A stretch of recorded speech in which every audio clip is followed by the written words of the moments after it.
Hello ಮಕ್ಕಳೇ, ಎಲ್ಲರಿಗೂ ಹೊಸ ಒಂದು ವಿಡಿಯೋಗೆ ಸ್ವಾಗತ. ಇವತ್ತು ನಾವು ಡಿಸ್ಕಸ್ ಮಾಡುವ ಕಾನ್ಸೆಪ್ಟ್ ಅಂತ ಹೇಳಿದ್ರೆ appropriation of payment. It means Indian contract act ಇನ್ 1872 ಅಲ್ಲಿ ಡಿಸ್ಕಸ್ ಮಾಡುವ ಅಪ್ರೋಪ್ರಿಯೇಷನ್ ಅಂತ ಹೇಳಿದ್ರೆ ಅಲೋಕೇಶನ್, ಡಿಸ್ಟ್ರಿಬ್ಯೂಷನ್ ಅಂತ ಹೇಳ್ತೀವಿ. ಪೇಮೆಂಟ್ಸ್ ಅನ್ನು ಇದು ನಾವು ನೋಡೋದು ಸೆಕ್ಷನ್ 59 ಇಂದ 61 ತನಕ ಇರುವ ಸೆಕ್ಷನ್ಸ್ ಬಗ್ಗೆ ಈ ಒಂದು ವಿಡಿಯೋದಲ್ಲಿ ನಾವು ಡಿಸ್ಕಸ್ ಮಾಡ್ತಿದ್ದೀವಿ. So let's start the class. First of all, what is the meaning of appropriation? Appropriation ಅಂತ ಹೇಳಿದ್ರೆ ಡಿವಿಷನ್, ಡಿಸ್ಟ್ರಿಬ್ಯೂಷನ್ ಮಾಡ್ತೇವಲ್ಲ. ಫಾರ್ ಎಕ್ಸಾಂಪಲ್ 10 ರೂಪಾಯಿ ಇದೆ, ನನ್ನದು 5, 3, 2 ಈ ತರ ಡಿಸ್ಟ್ರಿಬ್ಯೂಟ್ ಮಾಡ್ತೇವಲ್ಲ, that is called as appropriation. Allocation simple words ಅಲ್ಲಿ. ಪೇಮೆಂಟ್ಸ್ ಅಂತ ಹೇಳಿದ್ರೆ ಹಣ ಕೊಡುದು, ಪೇಮೆಂಟ್ ಅಂತ ಹೇಳ್ತೇವೆ, ಸೇಮ್ ಕಾನ್ಸೆಪ್ಟ್. ಸೊ ಇಲ್ಲಿ ಏನು ಹೇಳ್ತಾರೆ ಎಕ್ಸಾಂಪಲ್ ನೋಡುವ. ಫಾರ್ ಎಕ್ಸಾಂಪಲ್, ಈಗ ನೀವು ಡೇಟರ್, ನಾನು ಕ್ರೆಡಿಟರ್. ಓಕೆಯಾ? ಇಷ್ಟು ಮಾತ್ರ ತಿಳ್ಕೊಳ್ಳಿ. ನೀವು ಡೇಟರ್, ನಾನು ಕ್ರೆಡಿಟರ್. ಓಕೆ, ನಾನು ನಿಮಗೆ ಫಸ್ಟ್ ಆಫ್ ಆಲ್ 2 ಲಕ್ಷ ರೂಪಾಯಿ ಕೊಟ್ಟಿದ್ದೇನೆ. ಓಕೆ, ಫಾರ್ ಎಕ್ಸಾಂಪಲ್ 2020 ಅಲ್ಲಿ. ಇಟ್ ಮೀನ್ಸ್ ನೀವು ನನ್ನ ಕೈಯಿಂದ ಸಾಲ ತಗೊಂಡಿದ್ದೀರಾ 2 ಲಕ್ಷ ರೂಪಾಯಿ. ಸೆಕೆಂಡ್ ಟೈಮ್ ಒಂದು 2021ರಲ್ಲಿ ನೀವು ಒಂದು 4 ಲಕ್ಷ ರೂಪಾಯಿ ತಗೊಂಡಿದ್ದೀರಾ. ಅದೇ ರೀತಿಯಲ್ಲಿ 2023 ಅಲ್ಲಿ ನೀವು 5 ಲಕ್ಷ ರೂಪಾಯಿ ನನ್ನ ಕೈಯಿಂದ ತಗೊಂಡಿದ್ದೀರಾ. ಇಲ್ಲಿ ನೋಡಿ ಎಷ್ಟು ಕ್ರೆಡಿಟರ್ಸ್ ಇದ್ದಾರೆ. ಕ್ರೆಡಿಟರ್ಸ್ ಇಲ್ಲ, ಕ್ರೆಡಿಟರ್ ಮಾತ್ರ ಇದ್ದಾನೆ. ಅದೇ ರೀತಿಯಲ್ಲಿ ಡೆಟರ್ ಮಾತ್ರ ಒಬ್ಬ ಇದ್ದಾನೆ. ಸೊ ಅಪ್ರೋಪ್ರಿಯೇಷನ್ ಪೇಮೆಂಟ್ಸ್ ಏನ್ ಹೇಳುದಂತ ಹೇಳಿದ್ರೆ, ಒಂದು ಡೆಟರ್ ಒಬ್ಬ ಕ್ರೆಡಿಟರ್ ಇಂದ ಡಿಫ್ರೆಂಟ್ ಟೈಮ್ ಪೀರಿಯಡ್ ಅಲ್ಲಿ ಡೆಟ್ ತಗೊಂಡು ನಾಳೆ ಒಂದು ಅಮೌಂಟ್ ವಾಪಸ್ ಕೊಡ್ತಾನೆ. ಕರೆಕ್ಟ್ ಅಲ್ವಾ? ಈಗ ಫಾರ್ ಎಕ್ಸಾಂಪಲ್ ಒಂದು 50,000 ರೂಪಾಯಿ ವಾಪಸ್ ಮಾಡ್ತಾನೆ. ಈ 50,000 ರೂಪಾಯಿ ವಾಪಸ್ ಮಾಡುವಾಗ ಈ 50,000 ರೂಪಾಯಿ ಯಾವುದರಿಂದ ಅಡ್ಜಸ್ಟ್ ಮಾಡಬೇಕು, ಯಾವ ಅಮೌಂಟ್ ಇಂದ ಅಡ್ಜಸ್ಟ್ ಮಾಡಬೇಕು, that adjustment is called as appropriation of payments. Adjustment ಯಾವ ತರ ಮಾಡುವುದು, ಇದರ ಬಗ್ಗೆ ಹೇಳುವುದೇ ಅಪ್ರೋಪ್ರಿಯೇಷನ್ ಆಫ್ ಪೇಮೆಂಟ್ಸ್. ಕ್ಲಿಯರ್ ಅಲ್ಲ?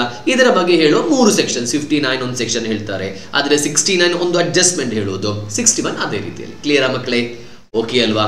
ಸೊ ಫಸ್ಟ್ ಕಾನ್ಸೆಪ್ಟ್ ಅರ್ಥ ಆಯ್ತಲ್ವಾ? ಏನಿದ್ರೆ ಡಿಸ್ಕಸ್ ಮಾಡೋದು, ಒಬ್ಬ ಕ್ರೆಡಿಟರ್ ಮತ್ತೊಬ್ಬ ಡೆಟರ್ ಹಲವು ಟೈಮ್ ಪೀರಿಯಡ್ ಅಲ್ಲಿ ಒಂದಕ್ಕಿಂತ ಹೆಚ್ಚು ಡೆಟ್ ಅಂತ ತೆಗಿತಾನೆ.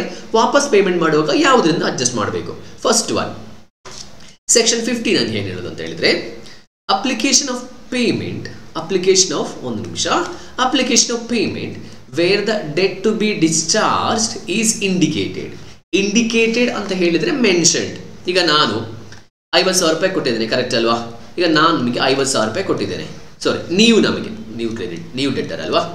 ನೀವು ನನಗೆ ಕೊಡುವಾಗ ಕರೆಕ್ಟ್ ಆಗಿ ನೀವು ಹೇಳಿದ್ದೀರಾ, ಸರ್ ಒಂದು ಕೆಲಸ ಮಾಡಿ, ಇಲ್ಲಿ 3 ಟೈಪ್ಸ್ ಲೋನ್ ಇದೆಯಲ್ಲ, ಇದರಿಂದ ಈ 4 ಲಕ್ಷ ಇದೆಯಲ್ಲ ಅದರಿಂದ ಮೈನಸ್ ಮಾಡಿ. ಯಾವುದರಿಂದ? 4 ಲಕ್ಷದಿಂದ ಮೈನಸ್ ಮಾಡಿ. ಸೊ ಆಸ್ ಎ ಕ್ರೆಡಿಟರ್ ನಾನೇನು ಮಾಡಬೇಕು? ನಾನು ಅದರಿಂದ ಮೈನಸ್ ಮಾಡಬೇಕು. ಓದುವ. ವೇರ್ ಅ ಡೆಟರ್, ನೀವು owning several debt, 2 lakh, 5 lakh, 3 lakh, several debts to one person, one creditor, ಕರೆಕ್ಟಾ? And you makes a payment to me, you makes a payment to him. Either ಈ express ಅಂತ ಹೇಳಿದ್ರೆ 4 ಲಕ್ಷದಿಂದ ಮೈನಸ್ ಮಾಡಿ ಅಂತ ನೀವು ಒಂದು ಹೇಳಿರ್ಬೋದು, ಅಥವಾ under circumstances implying that the payment is to be applied to the discharge of some particular debt. Sir ಈ ತರ ಏನಂತ ಹೇಳಿದ್ರೆ ಏನು ಸರ್? ನೋಡುವ. ಈಗ 4 ಲಕ್ಷ ರೂಪಾಯಿ ಇದು ಇಂಟ್ರೆಸ್ಟ್ ಎಲ್ಲ ಸೇರಿ ಒಂದಿಷ್ಟು ಹಣ ಬಾಕಿ ಇದೆ. ಫಾರ್ ಎಕ್ಸಾಂಪಲ್ 50,838.57 ಪೈಸಾ. ಇದು ಒಂದು ಡೆಟ್, ಈ ಸೆಕೆಂಡ್ ಡೆಟ್ ಇದೆಯಲ್ಲ, ಇದರದೀಗ ಇಷ್ಟು ಹಣ ಬಾಕಿ ಇದೆ ನೀವು ನನಗೆ ಕೊಡ್ಲಿಕ್ಕೆ. ನೀವೇನ್ ಮಾಡಿದ್ದೀರಾ? ಇದೇ ಅಮೌಂಟ್ 50,838.57 ರುಪೀಸ್ ನೀವು ನನ್ನ ಅಕೌಂಟ್ಗೆ ಕ್ರೆಡಿಟ್ ಮಾಡಿದ್ದೀರಾ. ಏನು ಹೇಳಿಲ್ಲ.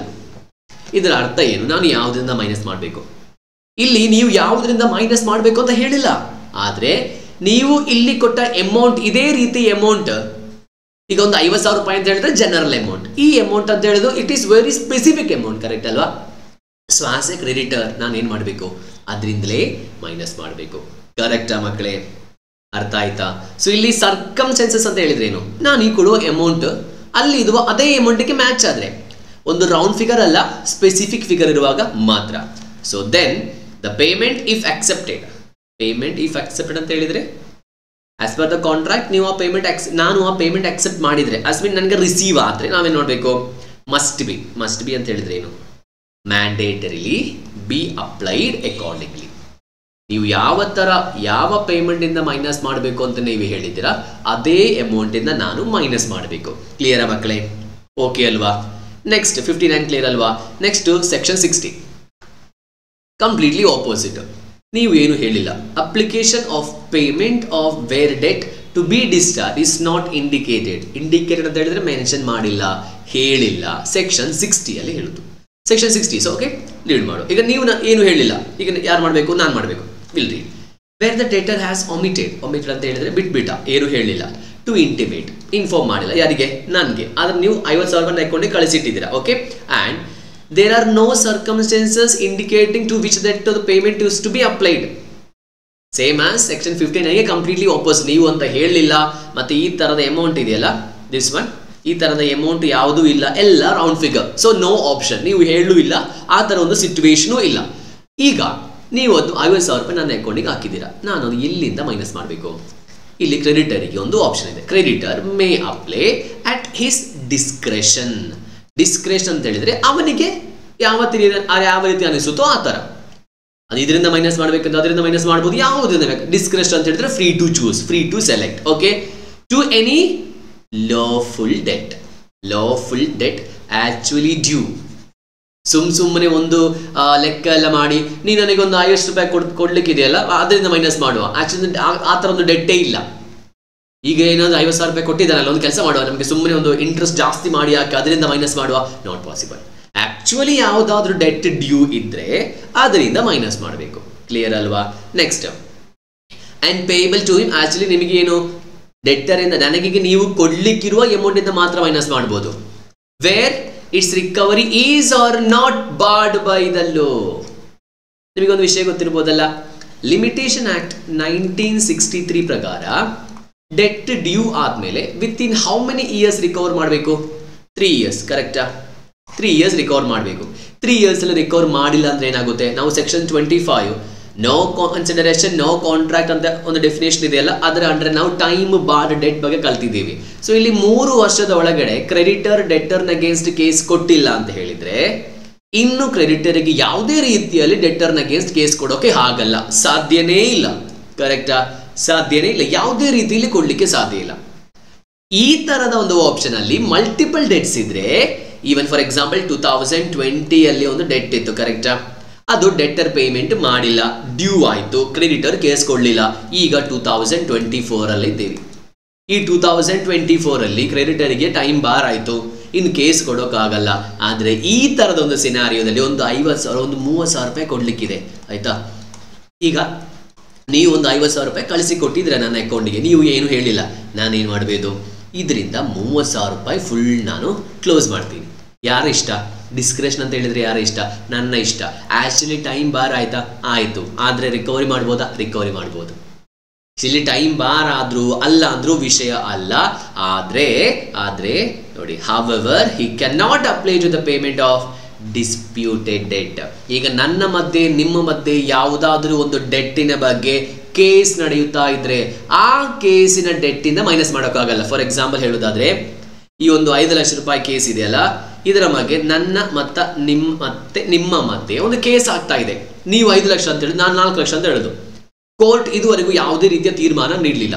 ಈ ಗ್ಯಾಪಲ್ಲಿ ಇದೆಯಲ್ಲ, ಈ ಗ್ಯಾಪಲ್ಲಿ ನಾನು ಅವನೇನು ಹೇಳಿಲ್ಲಲ್ಲ, ನಾನು ಹೋಗಿ ಮೈನಸ್ ಮಾಡೋ ಅಂತ ಹೇಳಿ 50,000 ಇದರಿಂದ ಮೈನಸ್ ಮಾಡೋಕ್ಕಾಗಲ್ಲ. ಯಾಕಂತ ಹೇಳಿದ್ರೆ ಆ ಒಂದು ಡೆಟ್ ಬಗ್ಗೆ ನಿಮ್ಮ ಮಧ್ಯೆ ಕೇಸ್ ಆಗ್ತಾ ಇದೆ. ಕರೆಕ್ಟ್ ಮಕ್ಕಳೇ? ಅರ್ಥ ಆಯ್ತಾ ಅಲ್ವಾ? ಎಸ್. ಹಾಗೆ ಸೆಕ್ಷನ್ 59 ಕ್ಲಿಯರ್ ಆಯ್ತು, 60 ಕ್ಲಿಯರ್ ಆಯ್ತು. 61 ಇದರ ಫುಲ್ ರಿವರ್ಸ್. ಏನು? ನೀವಂತ ಹೇಳಲಿಲ್ಲ, ನಾನಂತೂ ಮಾಡಲೂ ಇಲ್ಲ, ಆಟೋಮ್ಯಾಟಿಕ್ ಲೋ ಹೇಳೋದು. Application of payment where neither party ಅಂತ ಹೇಳಿದ್ರೆ ಏನು? ಡೆಟರು ಏನು ಹೇಳಲಿಲ್ಲ, ಕ್ರೆಡಿಟರ್ ಡಿಸ್ಕ್ರೆಷನ್ ಅಲ್ಲಿ ಏನೂ ಮಾಡಿಲ್ಲ, ಆದ್ರೆ ಡೆಟರ್ನ ಅಕೌಂಟ್ ಇಂದ ಕ್ರೆಡಿಟರ್ನ ಅಕೌಂಟಿಗೆ ಒಂದು ಅಮೌಂಟ್ ಕ್ರೆಡಿಟ್ ಆಗಿದೆ, ಅಷ್ಟು ಮಾತ್ರ ಇಲ್ಲಿ ಆಗಿದ್ದು. ಯಾರು ಏನು ತೀರ್ಮಾನ ಮಾಡಲಿಲ್ಲ. So in this section where neither party makes any appropriation, makes any kind of adjustment or allocation, the payment shall be applied in discharge of the debts in order of time. In order of time ಅಂತ ಹೇಳಿದ್ರೆ first ಯಾವ debt ಇದರಿಂದ ಹೋಗುತ್ತೆ, first ಯಾವ debt ಅದರಿಂದ ಹೋಗುತ್ತೆ. ಈಗ ಒಂದು 50,000 ರೂಪಾಯಿ ಕೊಟ್ಟಿದ್ರೆ ಫಸ್ಟ್ 2 ಲಕ್ಷದ ಹೋಗುತ್ತೆ, ಬಾಕಿ ಏನಾದ್ರೂ ಇದ್ರೆ 4 ಲಕ್ಷ ರೂಪಾಯಿ ಹೋಗುತ್ತೆ. ಯಾಕಂತ ಹೇಳಿದ್ರೆ ಆಟೋಮ್ಯಾಟಿಕ್ ಸೆಟಲ್ಮೆಂಟ್ ಆಗುತ್ತೆ. ಈ ಆಟೋಮ್ಯಾಟಿಕ್ ಸೆಟಲ್ಮೆಂಟ್ ಆಗುವಾಗ್ಲೂ ಇದು ಟೈಮ್ ಬಾರ್ಡ್ ಇಂದ ಬಾರ್ ಆದ ಡೆಟ್ ಆದ್ರೂ ಅಲ್ಲದ ಡೆಟ್ ಆದ್ರೂ for the timing force limitation of the suit 1963 limitation act bar ಆದ ಡೆಟ್ ಆದ್ರೂ ಬಾರ್ ಆಗದ ಡೆಟ್ ಆದ್ರೂ ಅದು ಏನೂ ಇಲ್ಲ, ಆಟೋಮ್ಯಾಟಿಕ್ ಆಗಿ ಆರ್ಡರ್ ಆಫ್ ಟೈಮ್ ಯಾವ ರೀತಿ ಇದೆ ಡಿಡಕ್ಟ್ ಆಗುತ್ತೆ. ಇಲ್ಲಿ ಈಕ್ವಲ್ ಸ್ಟ್ಯಾಂಡಿಂಗ್ ಆದ್ರೆ ಫಾರ್ ಎಕ್ಸಾಂಪಲ್ ಹೇಳುವಾಗ ಡೆಟ್ ಇದೆ ಎಲ್ಲ ಒಂದೇ ಡೇಟ್. ಈಗ ಫಾರ್ ಎಕ್ಸಾಂಪಲ್ 2020 ಜಾನ್ವರಿ ಅಲ್ಲಿ ಒಂದು ಏನು 5 ಲಕ್ಷ ರೂಪಾಯಿ.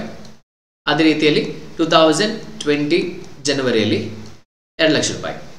ಓಕೆ, ಈಗ ಇಲ್ಲಿ ನಾನೊಂದು 8 ಲಕ್ಷ ರೂಪಾಯಿ ಕೊಟ್ಟಿದ್ದೇನೆ ಅಂತ ಅಂದ್ಕೊಳ್ಳಿ. ಪ್ರಪೋರ್ಷನೇಟ್ ಯಾವ ಥರ, ಇದೊಂದು ಫುಲ್ ಸೆಟಲ್ಮೆಂಟ್ ಮಾಡ್ಬೋದು, ಇದೊಂದು ಫುಲ್ ಸೆಟಲ್ಮೆಂಟ್ ಮಾಡ್ಬೋದು. 8 ಲಕ್ಷ ಕೊಡಲಿಲ್ಲ, ನಾನು 50,000 ರೂಪಾಯಿ ಮಾತ್ರ ಕೊಟ್ಟಿದ್ದೀನಿ. ಯಾವುದನ್ನ ಮೈನಸ್ ಮಾಡಬೇಕು? ಎಲ್ಲ ಒಂದೇ ಡೇಟ್ ಸರ್, ಎಲ್ಲಿಂದ ಮೈನಸ್ ಮಾಡಬೇಕು? ಪ್ರಪೋರ್ಷನೇಟ್ 5:2. ಯಾವ ಥರ ಕಲೆಕ್ಷನ್ ಗೊತ್ತಿಲ್ಲ ನಿಮಗೆ? 50,000 ಇಂಟು 5:2. ಯಾವ ಥರ? 50,000 ಇಂಟು 5/7 ಮತ್ತು ಕೆಳಗಿದು 50,000 ಇಂಟು 2/7. ಕ್ಲಿಯರ್ ಅಲ್ಲ ಮಕ್ಕಳೇ? 35,000 ರೂಪಾಯಿ 35 ಕ್ಯಾಲ್ಕುಲೇಷನ್ ಮಾಡಿ ಬಂದರೆ 35,000 ರೂಪಾಯಿ ಇದರಿಂದ 15,000 ರೂಪಾಯಿ ಇದರಿಂದ ಮೈನಸ್ ಮಾಡಬೇಕು. ಕ್ಲಿಯರಾ ಮಕ್ಕಳೇ?